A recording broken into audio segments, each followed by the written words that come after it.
Football is back, and so is tailgating. Thanks for joining us. I'm Kyle Pazorski. But before you fire up that grill this fall, our Tailgating Lee shares how to keep your game day grilling from turning into a fumble. It's the only right tradition before a football game. Tailgating brings families, friends, food, and football all together.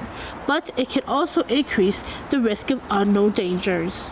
There are multiple danger risks when it comes to tailgating that people may not recognize. The biggest concern that we see is the risk of fire. The first step to ensure safety is confirming what is allowed and not at a stadium.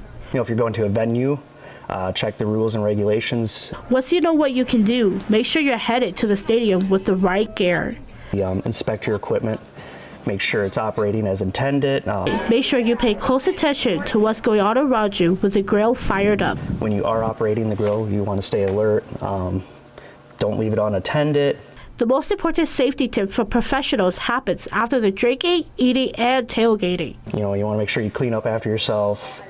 Make sure the grill, any charcoals, they cool before you store the grill or dispose of the charcoals. And then having a proper fire extinguisher or a fire blanket nearby on hand just in case. Another big part is safe alcohol awareness. Be sure to designate a sober driver and don't forget the water and non-alcoholic drinks too. Folks who are planning to stay sober don't have to make that choice of either, not having anything to drink or going ahead and engaging in drinking alcohol anyway. Remember, football is a team sport, so you should think of tailgating and attending the game in the same way. And then be, mindful and conscious of your friends and those around you.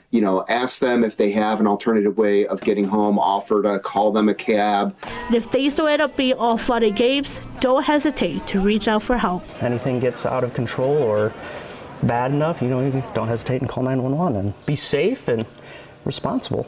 Tailgating is about tradition and celebration, and a few extra precautions can help make sure the only thing you're worried about is the final score. In Wausau, I'm Tailgating Lee.